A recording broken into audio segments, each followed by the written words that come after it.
राजेश क्षीरसागर यांचा व्हिडिओ खरा असेल तर दुर्दैव असं सतेज पाटलांनी म्हटलंय। कुणाच्या माध्यमातून व्हिडिओ बाहेर काढणं शोभतं का? राजेश क्षीरसागर यांचा सतेज पाटलांना सवाल। कुणाच्या माध्यमातून व्हिडिओ बाहेर काढणं शोभतं का असं क्षीरसागर यांनी म्हटलेलं आहे। हा व्हिडिओ खरा असेल तर हे दुर्दैव आहे असंही वक्तव्य केलंय।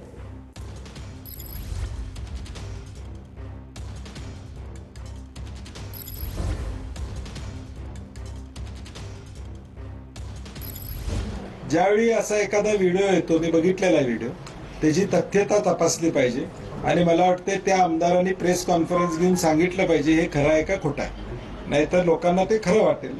त्यामुळे आता तथ्य असेल त्या व्हिडिओचं तर दुर्दैव आहे। प्रचाराची सांगता होत असताना शेवटच्या दिवशी सन्माननीय बंटी पाटील साहेबांनी एक प्रेस घेतली होती, आपल्या सर्वांना माहित आहे। त्या प्रेसमध्ये कुठला व्हिडिओ दाखवला होता हो?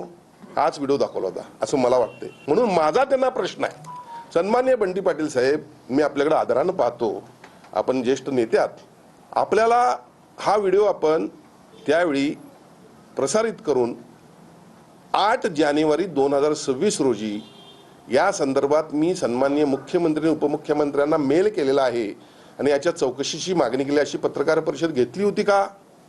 घेतली असेल तर त्याचा आपण खुलासा करावा। त्यावेळेला तुम्ही त्याची चौकशी करायला पाहिजे होती की मुख्यमंत्र्यांनी याच्या बाबतीत काय निर्णय घेतलेला आहे, उपमुख्यमंत्र्यांनी याच्या बाबतीत काय निर्णय घेतलेला आहे। कुणाच्या तरी माध्यमातून आपण हे व्हिडिओ अशा पद्धतीचे वारंवार बाहेर काढणं हे आपल्याला शोभतं का? म्हणून मला याचं आपल्याकडून उत्तर हवं।